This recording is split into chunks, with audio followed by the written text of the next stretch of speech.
Bismillahirrahmanirrahim. Assalamualaikum warahmatullahi wabarakatuh. Alhamdulillahi ala ihsani wa syukru lahu ala taufiqihi wa amtinani. Asyhadu an la ilaha illallah wahdahu la syarika lahu ta'ziman li sya'ni. Wa asyhadu anna Muhammadan abduhu wa rasuluhu adda'a ila ridwani. Allahumma salli alaihi wa ala alihi wa ashabihi wa ikhwani. Hadirin dan hadirat, bapak-bapak dan ibu-ibu yang dirahmati oleh Allah Subhanahu wa taala. Pada kesempatan kali ini kita akan membahas tentang sebab-sebab atau kiat-kiat untuk meraih keluarga sakinah. Dan pembahasan ini akan saya paparkan dibangun di atas ayat dalam surat Ar-Rum ayat 21 ya. Yang di mana ayat ini yang sering kita dengar ketika akad pernikahan. Karena ayat ini di antara ayat yang membahas tentang sakinah dalam keluarga. Ayat tersebut berbunyi, "Wa min ayatihi an khalaqalakum min anfusikum azwajan litaskunu ilaiha wa ja'ala bainakum mawaddatan wa rahmah inna fi dzalika laayatin liqaumin yatafakkarun." Kata Allah Subhanahu wa taala, dan di antara tanda-tanda kekuasaannya, tanda-tanda rububiyah Allah, tanda-tanda bahwasanya ada Tuhan pencipta alam semesta. Dari sekian banyak tanda-tanda tersebut adalah Allah menjadikan bagi kalian istri-istri dari diri kalian. Litaskunu ilaiha, agar kalian tenang kepada istri-istri tersebut. Wa ja'ala bainakum mawaddatan wa rahmah, dan Allah menjadikan di antara kalian cinta dan kasih sayang. Inna fi dzalika laayatin liqaumin yatafakkarun, yang pada demikian itu ada tanda-tanda keagungan Allah bagi orang-orang yang berfikir. Ikhwan dan akhwat yang dirahmati Allah Subhanahu wa taala, kita berusaha untuk menelaah ayat ini, mentadabburi ayat ini, karena inilah ayat yang berbicara tentang sakinah dalam keluarga ya. Ayat ini kalau kita perhatikan dalam surat Ar-Rum, di antara kalau tidak salah 6 ayat yang dibuka dengan wa min ayatihi, dan di antara tanda-tanda keagungan Allah, wa min ayatihi, tanda-tanda bahwasanya Allah itu esa, tanda-tanda bahwasanya ada pencipta di alam semesta ini, wa min ayatihi. Dimulai dari ayat yang ke-20, Allah mengatakan wa min ayatihi an khalaqakum min turabin thumma idza antum basyarun tantashirun. Dan di antara tanda-tanda kekuasaan Allah, Allah ciptakan kalian dari tanah, tiba-tiba kalian menjadi manusia yang tersebar, yaitu Adam sendirian tiba-tiba menjadi manusia yang banyak, bahkan sekarang miliaran manusia. Kemudian yang kedua, baru ayat yang tadi kita sebutkan, dan di antara tanda-tanda kebesaran Allah Subhanahu wa taala, Allah menciptakan istri-istri dari diri kalian. Kemudian Allah jadikan di antara kalian cinta, kasih sayang. Yang demikian itu ada tanda-tanda kebesaran Allah bagi orang yang berfikir. Kemudian yang ketiga, Allah sebutkan lagi wa min ayatihi, dan di antara tanda-tanda kebesaran Allah, khalqus samawati wal ardi wa ikhtilafi alsinatikum wa alwanikum. Di antara tanda-tanda adanya Tuhan, Allah ciptakan langit dan Allah ciptakan bumi, dan Allah jadikan lisan kalian, bahasa kalian beraneka ragam, dan warna kalian juga beraneka ragam. Inna fi dzalika laayatin lil alimin. Yang demikian itu tanda-tanda kebesaran Allah bagi orang yang mengetahui. Kemudian Allah mengatakan lagi wa min ayatihi manamukum bil laili wan nahari wabtigha'ukum min fadlih. Dan di antara tanda-tanda kebesaran Allah, Allah menjadikan kalian bisa tidur ya di malam hari, dan di siang hari kalian juga bisa bekerja untuk mencari karunia Allah. Inna fi dzalika laayatil liqaumin yasma'un. Kemudian yang terakhir, wa min ayatihi yurikukumul barqa khaufan wa tama'a. Dan di tanda-tanda kebesaran Allah Subhanahu wa taala, Allah memperlihatkan kepada kalian kilat di langit yang menimbulkan ketakutan dan harapan. Wa yunazzilu minas sama'i ma'an fayuhyi bihil arda ba'da mautiha. Kemudian Allah turunkan hujan. Setelah itu kemudian bumi yang tandus kemudian hidup kembali. Inna fi dzalika laayatil liqaumin yaqilun. Yang demikian itu adalah tanda-tanda kebesaran Allah bagi orang yang berfikir. Ya. Kemudian juga yang ayat terakhir ya, wa min ayatihi an taqumas sama'u wal ard. Dan di antara tanda-tanda kebesaran Allah tegaknya langit dan bumi bi amri dengan perintah Allah Subhanahu wa taala. Tsumma idza da'akum da'watan minal ardi idza antum takhrujun. Kemudian jika Allah berkehendak, Allah panggil kalian dari bumi pada hari kebangkitan kalian, sekitar itu juga kalian akan keluar dari bumi. Ini rentetan ayat-ayat yang Allah buka dengan wa min ayatihi, di antara tanda-tanda kebesaran Allah Subhanahu wa taala. Sehingga ayat yang sedang kita bahas ini dalam surat Ar-Rum ayat 21, salah satu dari tanda kekuasaan Allah. Tapi bagi siapa yang bisa mengetahui hal ini? Bagi liqaumin yatafakkarun, bagi yang mau berfikir bahwasanya pernikahan itu tanda kekuasaan Allah Subhanahu wa taala.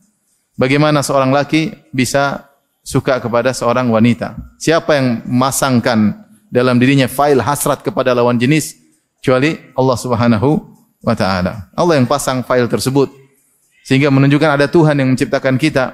Buktinya kita bisa melihat lawan jenis kemudian tertarik. Kemudian juga bagaimana setelah pernikahan muncul kasih sayang yang sebelumnya tidak kita temukan sebelum pernikahan. Kemudian setelah menikah maka kita muncul kasih sayang, cinta kasih yang luar biasa antara suami dan istri. Ini semua karunia dari Allah Subhanahu wa taala, tanda akan kebesaran Allah Subhanahu wa taala. Maka dari sini para ulama mengatakan bahwasanya Allah sebutkan berbagai macam nikmat dari rentetan ayat tersebut. Nikmat Allah ciptakan langit dan bumi, nikmat Allah ciptakan manusia kemudian begitu banyak jumlahnya. Nikmat Allah tegakkan langit dan bumi, nikmat Allah berikan manusia bisa tidur di pagi hari, di malam hari, di siang hari, nikmat mereka bisa mencari nafkah, ya. Nikmat bahwasanya mereka memiliki beraneka ragam bahasa, ya, dengan berbagai macam warna mereka, berbagai macam nikmat. Di antara nikmat yang besar adalah nikmat pernikahan. Nah, ini di antara poin agar kita bisa meraih kehidupan rumah tangga yang sakinah, kita harus sadar bahwasanya kehidupan keluarga adalah nikmat, karunia.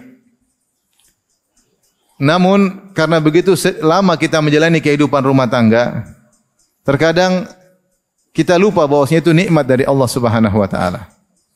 Tapi coba kalau kita berbicara dengan orang yang belum menikah atau yang keluarga mereka lagi hancur, ya, terjadi perceraian, atau belum dapat jodoh, sudah lama hidup tidak dapat jodoh, entah masih gadis atau sudah janda tidak dapat jodoh. Kita tahu bahwasanya ternyata kehidupan keluarga adalah karunia yang luar biasa. Namun demikian manusia sering lupa, karena begitu sering nikmat tersebut dia jalani, dia lupa bahwasanya itu nikmat. Dia lupa itu adalah nikmat. Terkadang nikmat itu baru dirasakan ketika nikmat tersebut dicabut. Makanya para ulama mengatakan, sungguhnya seorang bisa bernafas atau jantungnya bisa berdetak, itu adalah nikmat yang mutajaddidah, nikmat yang berulang-ulang yang Allah berikan setiap hari. Namun karena begitu sering kita mudah bernapas dan jantung terus berdetak, kita lupa bahwasanya itu nikmat. Sehingga sering kita lupa untuk syukuri. Demikian juga sendi-sendi tubuh yang tiap hari kita rasakan nyaman, sebenarnya itu nikmat yang diperbaharui oleh Allah setiap hari. Namun kita lupa bahwa itu nikmat. Makanya Rasulullah SAW memerintahkan kita untuk mensyukuri nikmat engsel-engsel tubuh kita ini dengan sholat duha 2 rakaat setiap hari. Setiap hari. Karena nikmat tersebut nikmat yang diperbaharui oleh Allah setiap hari. Namun karena begitu sering kita merasakan, kita lupa kalau itu nikmat. Kita seakan-akan sudah kewajiban Tuhan untuk membuat kita seperti itu. Padahal tidak. Padahal nikmat yang Allah perbarui setiap hari. Nanti kita baru rasakan nikmat tersebut kapan? Kalau kita sakit, baru ternyata kalau kita kena encok, asam urat, ya. Penyakit orang tua apa lagi? Encok, asam urat, terus apa? Pegel linu, terus apa? Rematik, ya. Apalagi saraf kejepit, nah baru kita tahu ternyata selama ini kita dalam kenikmatan yang berulang-ulang. Makanya Nabi suruh kita mensyukurinya dan wajib mensyukurinya, ya. Dan cara mensyukurinya di antaranya salat duha 2 rakaat setiap hari. Karena nikmat tersebut nikmat yang terbaharui setiap hari. Nah, saya katakan demikian juga nikmat keluarga. Ini nikmat yang kita rasakan bertahun-tahun. Istri punya anak bareng-bareng sama keluarga. Subhanallah, nikmat yang luar biasa. Yang tidak dimiliki oleh semua orang. Dimiliki oleh semua orang. Ya, kita lihat orang, ada seorang wanita kaya raya, jabatan tinggi, sudah umur 50 belum menikah, kita kasihan, dengarnya kita kasihan. Seandainya itu adik kita, seandainya itu kakak kita, seandainya itu putri kita kasihan enggak? Kasihan, karena kita tahu dia tidak merasakan nikmat yang kita rasakan. Meskipun dia mungkin gajinya 100 juta per bulan. Tapi ada kenikmatan yang dia tidak dapatkan. Nikmat kan? Keluarga. Sama lihat laki-laki udah umur 45 belum nikah-nikah, kita kasihan. Ada apa ini? Kasihan. Jenggot sudah mulai putih, rambut sudah mulai putih, belum punya pasangannya. Udah mungkin hidup di rumah yang mewah, mobil yang banyak, tapi ternyata tidak punya istri. Kasihan. Kenapa kita kasihan sama dia? Padahal dia lebih kaya dari kita. Kenapa kita kasihan? Karena kita tahu nikmat yang kita rasakan, nikmat keluarga itu nikmatnya sangat besar. Yang tidak dia miliki meskipun dia memiliki harta yang banyak. Tidak usah jauh-jauh, kita melihat keluarga, ada yang berkeluarga aja, berkeluarga. Kadang-kadang kita nggak sengaja, saya jalan sama kawan, baru ketemu, ngobrol biasa, gimana anak-anak? Udah tua, mungkin lebih tua dari saya. Gimana anak? Atau dia mengatakan, "Afwan Ustaz, kita nggak diberi anak." Sedih kita dengar. Artinya nikmat yang kita rasakan itu banyak, nikmat punya istri, nikmat punya anak, nikmat ketenangan banyak. Oleh karenanya agar kita bisa meraih kehidupan sakinah dalam hidup rumah tangga, kita harus menyadari bahwasanya hidup rumah tangga itu adalah nikmat yang harus dijaga, yang harus disyukuri. Ya, jangan diremehkan.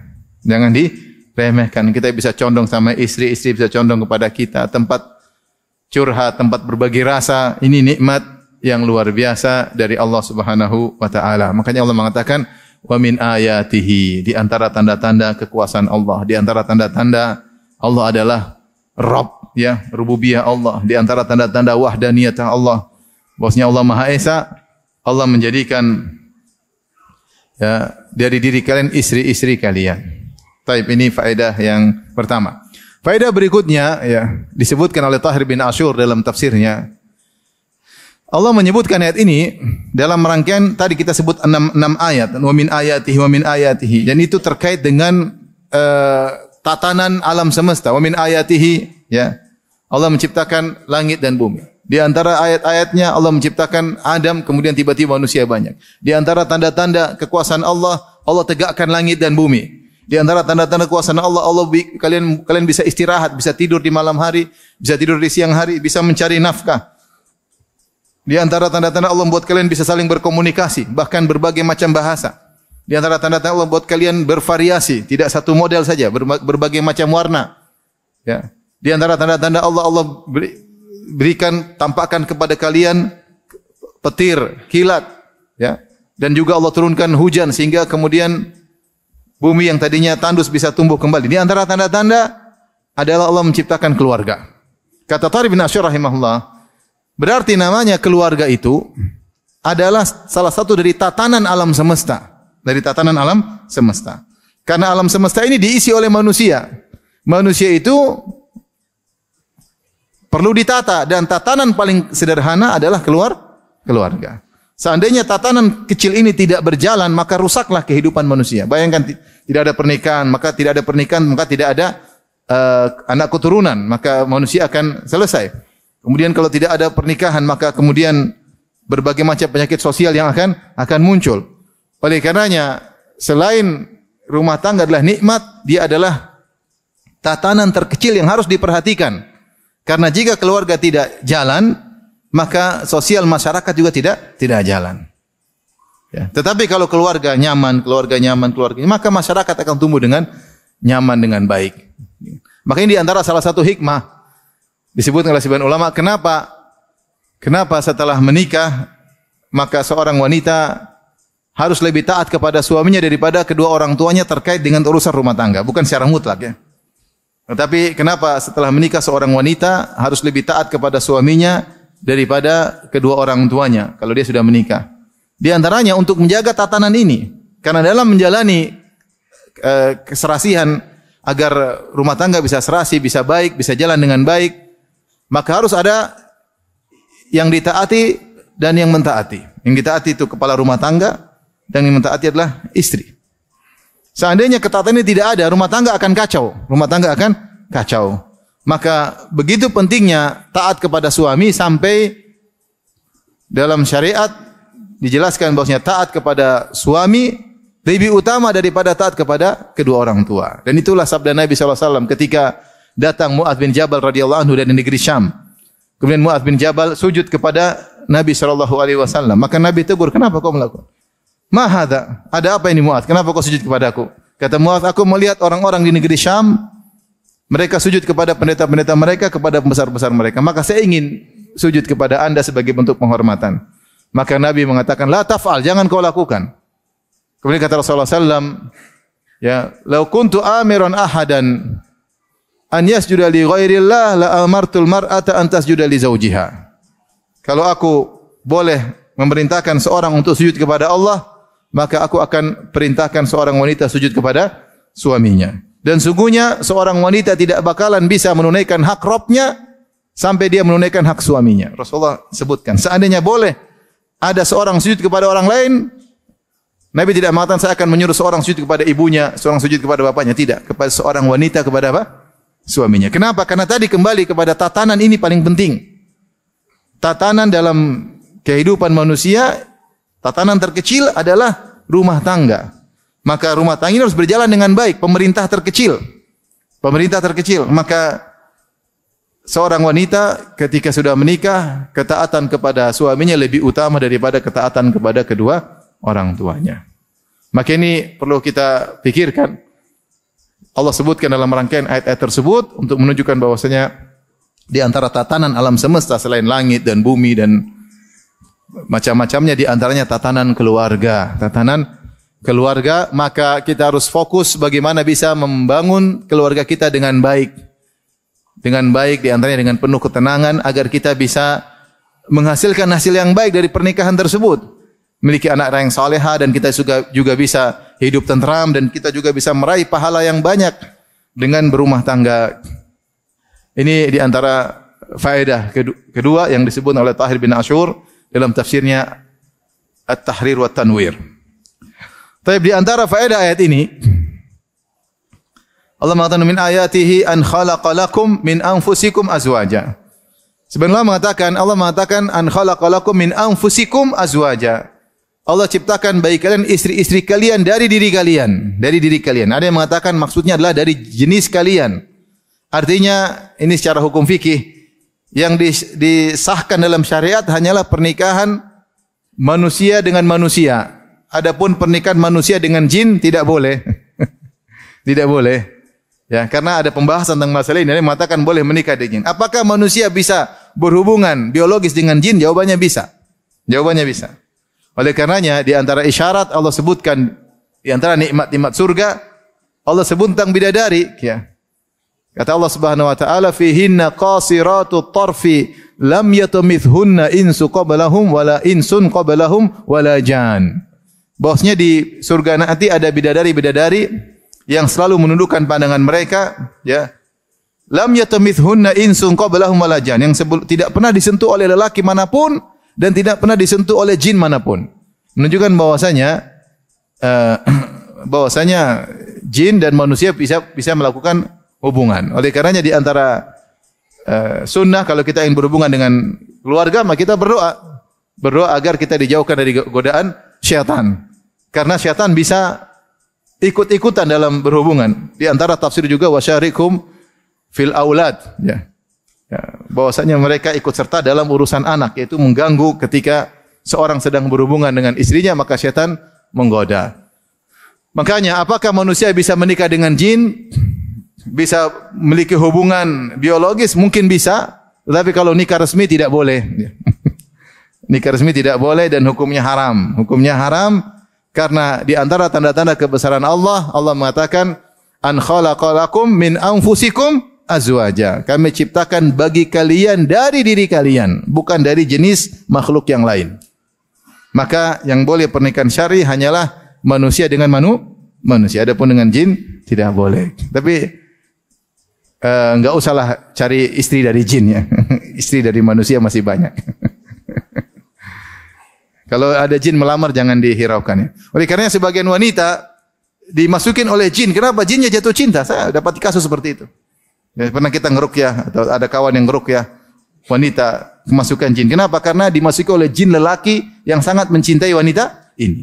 Kenapa dia bisa merasakan hubungan kelezatan biologis dengan wanita tersebut? Dan semakin sulit jin tersebut keluar kalau wanita tersebut juga merasakan kelezatan sehingga dia tidak melepas jin tersebut. Ini menunjukkan hubungan biologis antara laki dan jin mungkin, tetapi pernikahan hukumnya haram karena Allah mengatakan an khalaqalakum min anfusikum. Allah ciptakan istri-istri dari kalian. Taib. Ini faedah keberapa? Ketiga. Faedah keempat, sebagian ulama menafsirkan ayat ini dengan ayat yang lain dalam surat Al-A'raf. Allah mengatakan huwallazi khalaqakum min nafsin wahidah wa ja'ala minha zawjaha liyaskuna ilaiha. Dialah Allah Subhanahu wa taala yang telah menciptakan kalian dari satu jiwa, maksudnya Adam alaihissalam. Satu jiwa, min nafsin wahidah, dari Adam. Wa ja'ala minha zawjaha, kemudian Allah ciptakan dari Adam Hawa. Hawa diciptakan dari tulang rusuk apa? Adam. Liyaskuna ilaiha, agar Adam tentram bersama Hawa. Sama seperti ini. An khalaqalakum min anfusikum azwaja. Dialah Allah di antara tanda-tanda kebesarannya menciptakan dari diri kalian istri-istri kalian. Ya. Di antara tafsiran maksudnya adalah asalnya Hawa diciptakan dari Adam alaihissalam. Dan ini datang dalam hadis kata Nabi sallallahu alaihi wasallam, "Istausu bin nisa'i khaira." Hendaknya kalian berbuat baik kepada istri-istri kalian. Fa inna al-mar'ah khuliqat min dhila, karena wanita itu diciptakan dari tulang rusuk. Maksudnya Hawa diciptakan dari tulang rusuk apa? Adam. Wa inna a'waja syai'in fi dhila a'lahu, dan tulang rusuk yang paling bengkok adalah yang paling bagian atas. Ya. Yang paling atas. Fa in dhahabta tuqimuhu kasartahu. Kalau kau ingin luruskan tulang rusuk tersebut pasti patah. Enggak mungkin bisa lurus. Tetap aja bengkok. Ya. Kalau kau ingin membiarkannya maka dia tetap dalam kondisi bengkok. Maka Rasulullah mengatakan fastausu bin nisa'i khaira, maka hendaknya kalian berbuat baik kepada istri-istri. Ketika kita merenungkan ayat ini bahwasanya wanita diciptakan dari laki, dan kita tahu nenek moyang kita Hawa diciptakan dari tulang rusuk Adam. Maka ini juga di antara sebab kita untuk bisa membangun rumah tangga yang sakinah. Maka laki-laki harus sadar bahwasanya wanita itu pasti punya kekurangan. Dia pasti punya kekurangan. Kenapa? Karena wanita tercipta dari tulang rusuk yang bengkok. Dan tadi Rasulullah mengatakan wa inna awaja syai'in fil dhila a'lahu, dan yang paling bengkok dari tulang rusuk yang paling bagian atas. Sebagian ulama menafsirkan maksudnya adalah lisannya. Maka seorang harus sadar, jangan berharap bahwasanya istrinya akan lurus terus, enggak, ya. Istrinya tercipta dari tulang rusuk yang bengkok. Namanya bengkok pasti ada kekurangan. Dan di antara hikmah dari Allah Subhanahu wa taala Allah menciptakan wanita seperti itu, karena wanita ketika diciptakan dari tulang rusuk yang bengkok, maka ternyata kenyataannya dia lebih mendahulukan perasaannya daripada nalarnya. Dia membutuhkan lebih mendahulukan perasaannya daripada nalarnya. Ini dari satu sisi kekurangan, dari satu sisi kelebihan. Kekurangan ya kadang dia cepat emosi, ya, cepat tersentuh, cepat ngambek, ya, apalagi baper, bawa perasaan, ya, perempuan, ya. Makanya Rasulullah mengatakan rifqon bil qawarir, lemah lembutlah kalian kepada qarurah, seperti gelas kaca, mudah pecah. Wanita itu mudah retak. Itu sifat wanita. Ya. Dalam menghadapi permasalahan lebih mendahulukan perasaan daripada apa? Daripada nalarnya. Terkadang sulit untuk bersabar. Kenapa? Hatinya dia dahulukan daripada nalarnya. Ya. Makanya kalau sudah dibawa ke mall, pegang uang, habis cepat uang tersebut. Karena dia pokoknya depan pingin beli ya. Kalau laki-laki enggak, dia nalar. Jangan dulu, ini belum bayar, itu belum bayar. Dia pakai nalar dulu. Kepingin tapi listrik belum bayar, akhirnya enggak jadi belanja. Karena mendahulukan nalarnya daripada apa? Perasaannya. Kalau perempuan mendahulukan perasaan daripada nalarnya. Sehingga dia punya kekurangan dari sisi, punya kelebihan dari satu sisi. Kelebihannya apa? Mendahulukan perasaan daripada nalar, dibutuhkan untuk mengurus anak. Kita laki-laki ngurus anak pakai terlalu nalar, kita bingung kita gimana ya. Kalau perempuan enggak pakai, pokoknya dia dekap, dia tidur meskipun capek, dia enggak pakai nalar. Yang penting anak saya bagaimana bisa tenang. Sehingga dari satu sisi ada kelebihan yang dimiliki, mendahulukan perasaan daripada nalar untuk ngurus apa? Kelembutannya, kasih sayangnya dibutuhkan. Dan demikianlah agar laki-laki merasa laki-laki, dia harus menikah dengan model perempuan yang seperti ini, yang punya mendahulukan perasaan daripada apa? Nalar. Bayangkan kalau kita punya istri mendahulukan nalar daripada perasaan, minterin kita nanti. Repot juga punya istri seperti ini, gagah perkasa, tegar, wah repot. Kita pingin istri yang nangis, cengeng, manja, ini nggak apa-apa bi, tenang aja, repot. Nggak repot juga. Jadi itulah hikmah Allah Subhanahu Wa Taala menciptakan dua manusia yang berbeda. Yang satu tegar, tegas, mendahulukan nalar, sabar. Yang satu manja, perasa. Begitulah, ya. Karena memang wanita bukan kompetitor bagi laki-laki, tapi partner bagi apa? Laki-laki. Ya. Jadi maksud saya ketika Allah mengatakan azwajan min anfusikum azwajan, Allah ciptakan dari diri kalian istri-istri agar kita sadar bahwasanya nenek moyang kita Hawa diciptakan dari tulang rusuk siapa? Adam. Dan tulang rusuk pasti bengkok. Kata Nabi, fa in dhahabta tuqimu kasartahu. Kalau kau ingin luruskan tulang rusuk itu pasti patah, enggak bisa. Kau mau istrimu lurus, patah enggak bisa. Dia pasti bengkok. Kalau dia lurus juga enggak menarik, dia menariknya kalau bengkok. Oleh karena jangan dipaksa untuk apa? Lurus. Nikmati kebengkokannya, jalani kehidupan dengan kebengkokannya.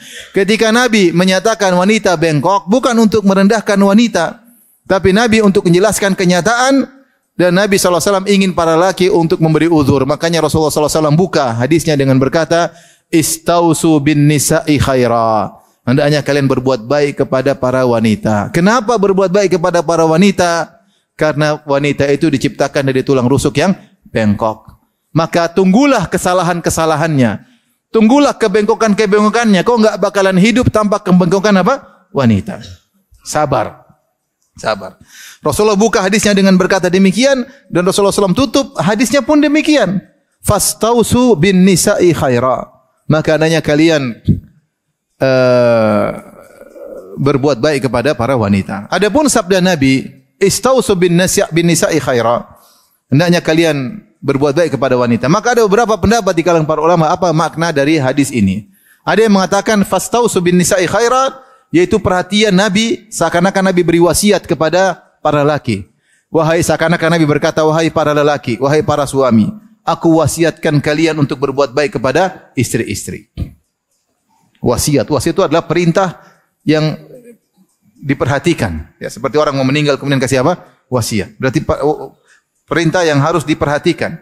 Nabi mengatakan, wahai para laki, para suami, aku wasiatkan kalian untuk berbuat baik kepada istri. Jangan cari alasan mereka bengkok, kalian tidak buat baik sama mereka. Karena memang mereka kodratnya sudah demikian. Jangan berharap wanita lurus. Maka sabarlah dengan kebengkokannya, nikmati kebengkokannya, dan sabarlah dengan mereka, berbuat baik kepada mereka. Ini tafsiran pertama. Tafsiran yang lain ada yang mengatakan, Istausu bin nisa'i khaira.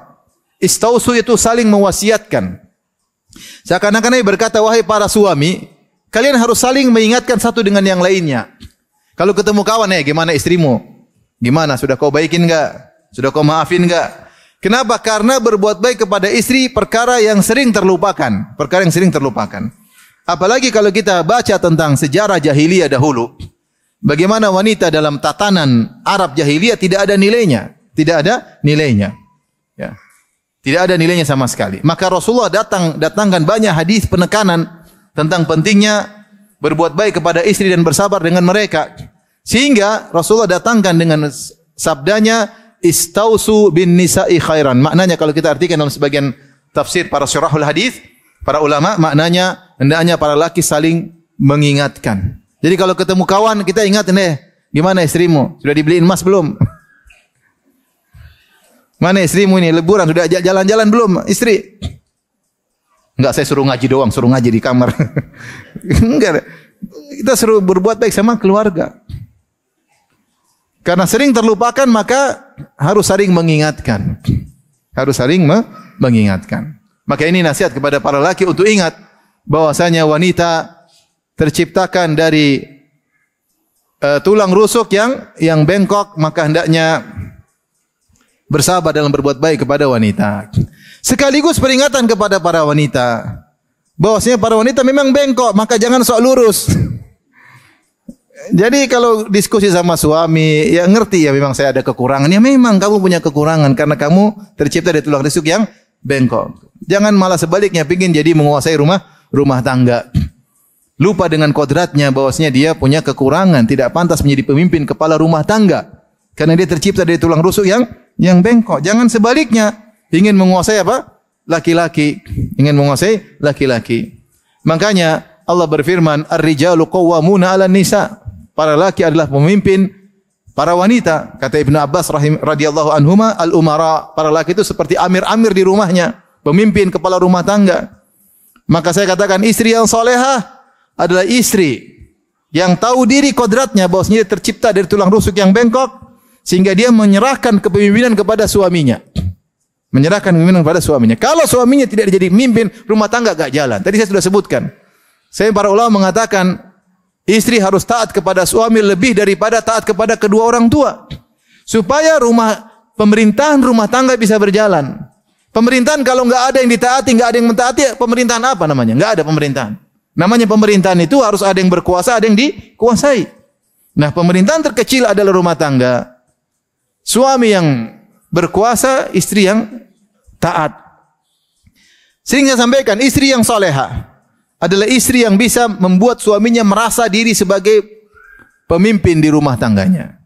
Kapan seorang suami merasa dialah kepala rumah tangga, berarti istrinya istri salehah. Keputusan di tangannya, diskusi boleh, tapi keputusan di tangannya. Kalau dia perintah istrinya taat. Kapan suami merasa saya kepala rumah tangga, berarti istrinya istri yang salehah. Tetapi kapan suaminya tidak merasakan demikian, bahkan merasa istrinya kepala rumah tangga, maka ini istri tidak soleha atau ada yang tidak beres pada suaminya. Ya. Tapi ada ikhwan, aduh Ustaz, istri saya kalau pulang di rumah kayak kucing. Kenapa kayak kucing? Meong-meong melulu, nggak digubris. Jadi ingat, di antara kita bisa meraih sakinah dalam rumah tangga, maka suami harus pengertian sama istri, sering memaafkan istri, mengerti istri pasti punya kesalahan, istri sosok wanita, manusia yang mendahulukan perasaan daripada nalarnya, mudah perasa karena Rasulullah mengatakan dia seperti kaca yang mudah retak. Tetapi istri sebaliknya juga harus tahu bahwasanya suaminya adalah kepala rumah tangga. Tapi kita lanjutkan faedah berikutnya. Yang berapa sekarang? Yang berapa? Yang kelima.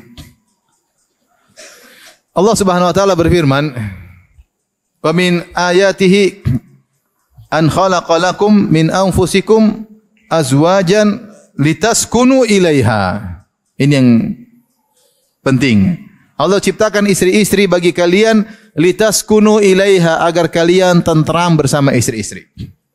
Secara bahasa Arab, seharusnya secara bahasa Arab disebut litaskunu biha, agar kalian tentram bersama istri kalian, pakai huruf ta'diyah, huruf ba. Tetapi ternyata dalam ayat ini Allah menggunakan ila, litaskunu ilaiha, kepadanya, agar kalian tenang kepadanya. Kan harusnya tenang dengannya, ya enggak? Secara bahasa harusnya apa? Agar kau tentram dengan istrimu, ya enggak? Bukan agar kau tentram kepada istrimu. Tetapi ternyata dalam ayat, dalam dua ayat, baik dalam surat Rum maupun dalam surat Al-A'raf, Allah menggunakan kata ila, litaskunu ilaiha. Makanya dalam kaidah ilmu tafsir disebut dengan metode tadmin. Metode tadmin itu ada fiil yang disembunyikan, ada fiil yang kata kerja yang disembunyikan. Maksudnya litaskunu ilaiha, yaitu litaskunu biha wa tatma'innu ilaiha. Ada kata kerja yang disembunyikan, maknanya agar kalian tentram dengan istri kalian dan ada kecondongan. Ada al-mail ilaiha, ada kecondongan. Bukan sekedar tentram tapi condong. Condong tuh rindu, pengin ketemu dia, pengin ngobrol sama dia, ada condong. Bukan sekedar tentram dengannya, tetapi ada kecondongan kepada istri. Dan ini di antara tujuan utama pernikahan, agar muncul sakinah antara suami dan istri. Dan Allah sebutkan bahwasanya di antara tanda-tanda kebesaran Allah Subhanahu wa taala maka Allah menjadikan suami condong kepada istri dan tenang kepada istri. Sebagaimana dalam Al-Qur'an dalam surat Al-A'raf kata Allah, "Huwallazi khalaqakum min nafsin wahidatin wa ja'ala minha zawjaha liyaskuna ilaiha." Dialah Allah yang telah menciptakan kalian dari satu jiwa dari Adam alaihissalam. Kemudian Allah ciptakan dari Adam istrinya Hawa liyaskuna ilaiha agar Adam condong dan tentram dengan Hawa. Ini sering saya sampaikan dalam kajian-kajian bahwasanya ketika di langit Allah ciptakan surga terlebih dahulu. Setelah ciptakan surga, Allah ciptakan Adam. Setelah itu Allah suruh Adam masuk dalam surga. Tapi ternyata di antara hikmah Allah sebelum Allah suruh Adam masuk dalam surga, Allah ciptakan istrinya terlebih dahulu. Ya. Makanya Allah mengatakan, "Wa ya Adam uskun anta wa zaujukal jannata." Wahai Adam, tinggallah engkau dan istrimu ke dalam surga. Kenapa? Kata sebagian ahli tafsir, ar-rafiq qabla tariq. Yang dibutuhkan oleh seorang lelaki adalah teman perjalanan sebelum menempuh perjalanan. Ar-rafiq qabla tariq. Teman sebelum menempuh perjalanan. Percuma Adam masuk di surga enggak ada istrinya. Percuma tidak? Percuma ada buah-buahan enak, maka tapi enggak ada istri, apa faedahnya? Apa faedahnya? Ya. Yang penting ada istri dulu, baru kemudian menikmati apa? Kehidupan. Maka sebelum Allah membuat Adam menikmati kenikmatan surga, Allah ciptakan dulu apa? Istrinya. Menunjukkan bahwasanya nikmat yang paling utama bagi seorang laki adalah miliki istri. Miliki istri. Kebahagiaan utama seorang laki adalah tentram dengan istrinya. Ini sering saya sampaikan kepada ikhwan-ikhwan, kepada para ummahat dalam kajian-kajian bahwasanya seorang lelaki yang paling bahagia adalah lelaki yang paling nyaman sama istrinya. Itu yang paling bahagia. Yang paling bahagia. Kalau dia bisa nyaman sama istrinya, nyaman ngobrol. Kalau di luar rumah pingin pulang, pingin lihat wajah istrinya, ini laki paling bahagia di dunia. Tapi kalau dia enggak pingin pulang ke rumah, itu lelaki paling sengsara di dunia. Dia mencari kebahagiaan di luar, main golf melulu. Mau pulang enggak pingin pulang, pingin main golf melulu. Ini enggak bahagia. Pinginnya ke kafe, ngobrol sama kawan-kawannya, enggak pernah pulang. Di rumah enggak betah, tunggu telepon dari kawan, keluar lagi. Di kafe ngobrol 1 jam 2 jam. Ini laki sengsara. Sengsara. Istrinya telepon dia matiin, ini sengsara. Sampai ada ikhwan tulis istrinya setan 1. Setan. Dijengkel sama istrinya. Mungkin lagi marahan kali. Tapi intinya ini sengsara laki seperti ini. Mau dia mau naik motor-motor, naik mobil, main-main, selama dia tidak tentram sama istrinya, ini lelaki sengsara. Tidak ada yang bisa menandingi kebahagiaan tentram sama istri. Laki yang bahagia seperti apa? Pingin pulang. Sedikit pingin pulang. Ngobrol selesai, pingin pulang. Pingin ketemu apa? Istri. Pingin pulang ke rumah, pingin ngobrol sama istri. Sebelum tidur ngobrol sama istri. Itulah kebahagiaan lelaki sesungguhnya ketika dia mendapat sakinah bersama istrinya. Itulah kodrat lelaki punya istri agar menyerahi sakinah. Allah yang mengatakan, liyaskuna ilaiha. Agar Adam tentram dan condong kepada Hawa. Bukan cuma tentram, condong. Litaskunu ilaiha. Agar kalian condong kepada istri-istri kalian. Ini disebut dengan sakinah dalam keluarga. Dalam keluarga. Nah ini adalah karunia Allah yang harus dipertahankan. Kenikmatan yang harus dijaga. Oleh karenanya, ikhwan dan akhwat yang dirahmati Allah Subhanahu wa taala, syaitan paling tidak suka kalau ada keluarga sakinah. Dalam hadis dalam Sahih Muslim, Rasulullah sebutkan di antara program utama syaitan adalah bagaimana rumah tangga bisa rusak. Bisa terjadi perceraian. Rasulullah SAW bersabda, "Inna iblis wada arsyahu alal ma, thumma yab'athu sarayahu." Sungguhnya iblis meletakkan singgasananya di atas lautan, di atas air, kemudian dia kirim anak buahnya untuk menggoda manusia. Fa adnahu minhum manzilatan a'dhamuhum fitnah. Setelah mereka menggoda, mereka lapor kepada iblis. Yang paling kedudukannya tinggi di sisi iblis adalah yang paling besar fitnahnya bagi manusia. Fayaji ahaduhum. Setelah mereka menggoda, mereka lapor. Kata satu datang, wahai iblis, saya sudah gini. Kata iblis, belum, kau belum apa-apa. Segitu aja. Datang lagi, iblis itu provokator, cuma segitu. Datang lagi satu, cuma segitu. Sampai ada satu mengatakan, ya iblis, la azalu bihi hatta farraqtu baina wa baina zaujatihi. Saya terus mendekatinya, saya goda sampai dia ceraikan istrinya. Kata iblis, "Ni'ma anta, ente memang hebat. Ente anak boko yang paling top." Iblis memuji dia, kenapa? Dia berhasil memisahkan suami dari istrinya. Jadi benar bahwasanya kehidupan rumah tangga yang sakinah adalah tujuan utama dalam keluarga. Tapi ingat, sana ada iblis, anak buahnya syaitan yang ingin merusak rumah tangga kita. Bahkan Allah sebutkan dalam Al-Quran, di antara kebiasaan para penyihir, yufarriquna bihi bainal mar'i wa zawjih.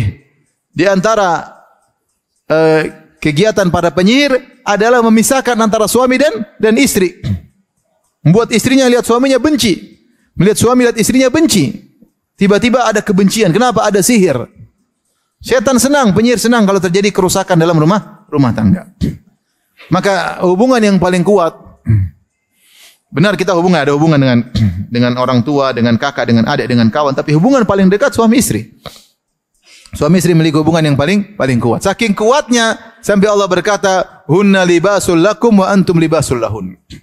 Sungguhnya kalian para wanita adalah pakaian bagi lelaki, wa antum libasul lahun, dan kalian adalah pakaian bagi para wanita. Kenapa? Saking dekatnya, menempel.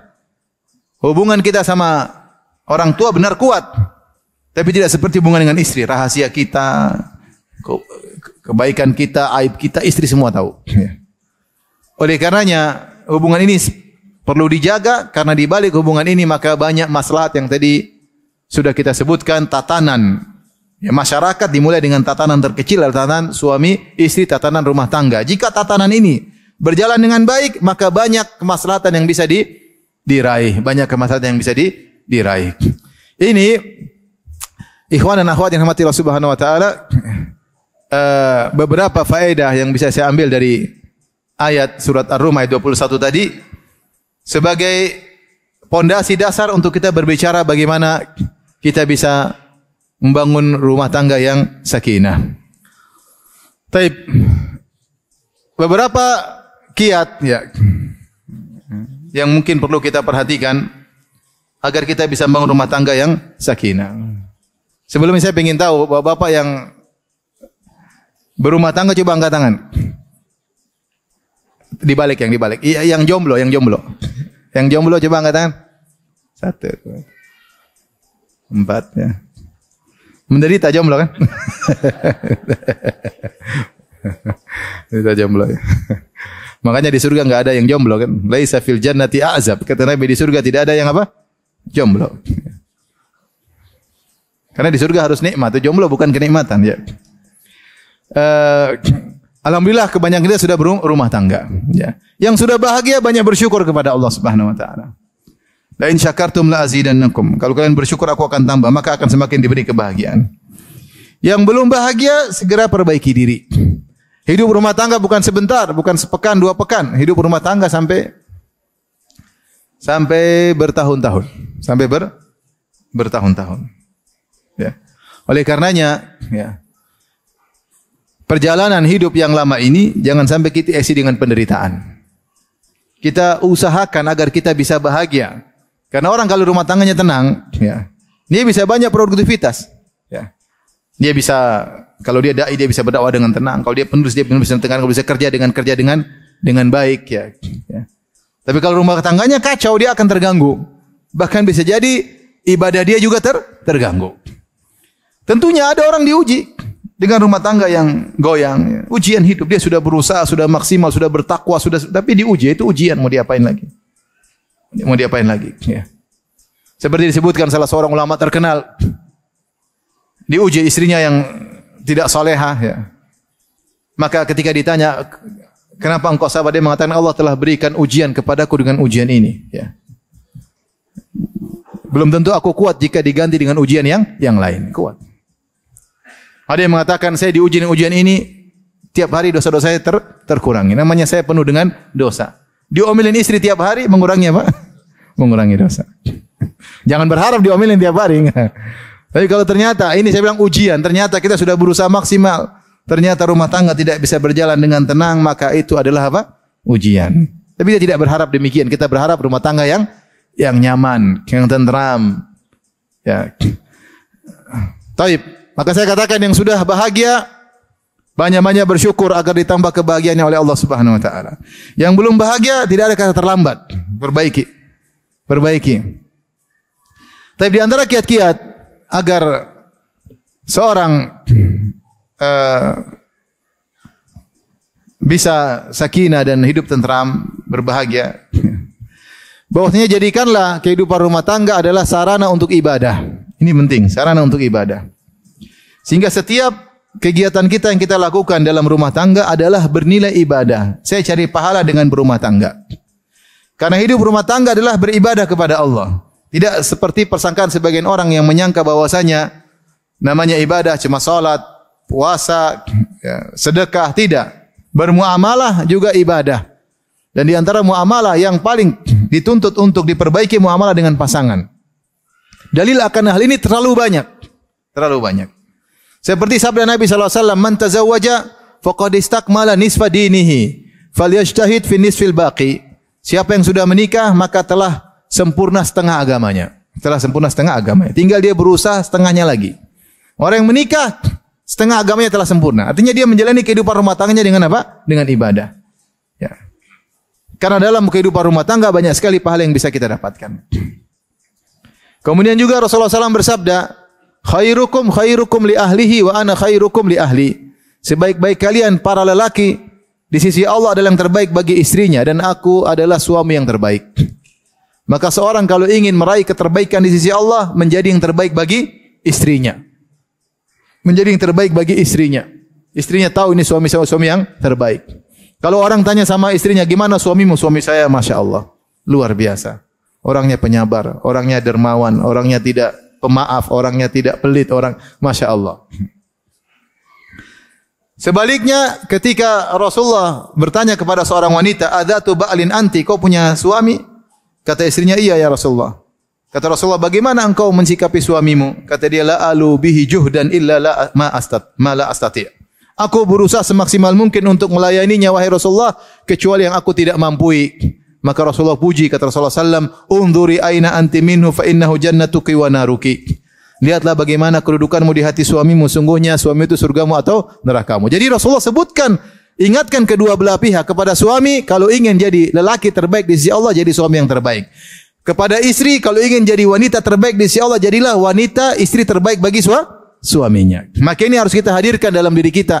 Bahwasanya dalam kegiatan kita sehari-hari, semuanya ibadah kepada Allah. Jadi bapak-bapak ketika kerja, cari nafkah, banting tulang, dibanting sama orang. Ingat sebuat saya nafkahi anak istri, pahala di sisi Allah. Sabar, ngurus istri, ngurus anak. Pulang ke rumah, menghadapi istri yang mungkin kurang ini, sabar, ini pahala. Ya. Istrinya manja, ngalem, apalagi sabar. Ya. Ini semua apa? Pahala. Anak-anak nangis, pahala, semuanya pahala. Kalau kita tidak niatkan cari pahala, mungkin capek kehidupan ini, capek ngurus ini, ngurus ini. Tapi kalau kita niatkan pahala, semuanya ringan. Saya berpahala kok. Habiskan waktu untuk ngurus anak, ngurus istri, pahala. Habiskan waktu didik istri, ingatkan anak, berpahala. Kalau enggak gitu kita capek. Apalagi istri, kalau tidak jadikan kehidupan rumah tangga berniat berpahala, maka capek ngurus suami. Masakan buat suami, cuci pakaian suami. Belum suaminya ngomel melulu. Minta jatah melulu, capek enggak? Capek. Kalau enggak niat kan karena Allah capek.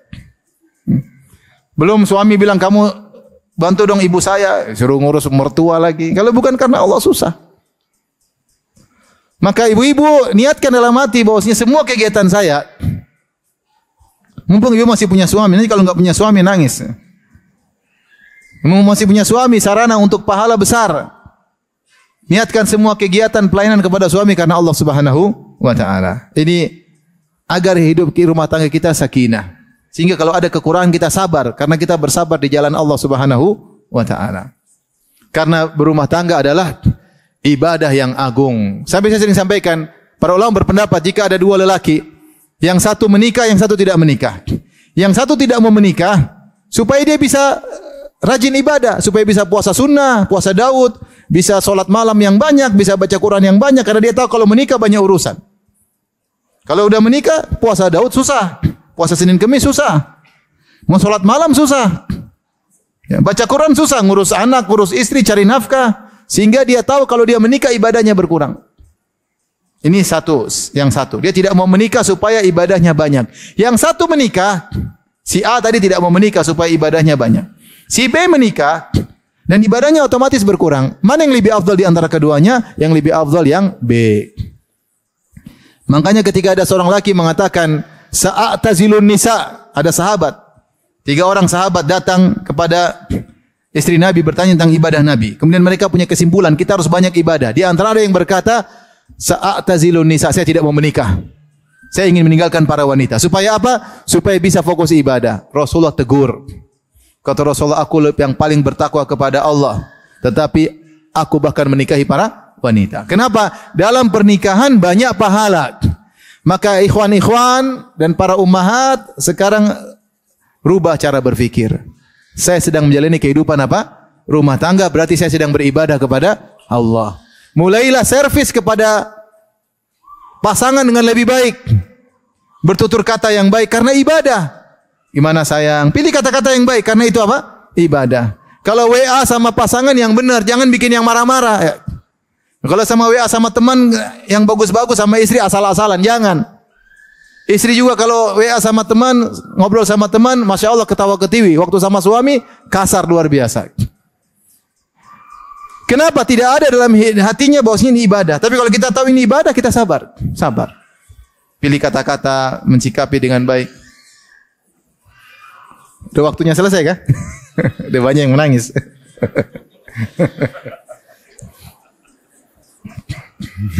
Katanya Ustadz kelamaan ya.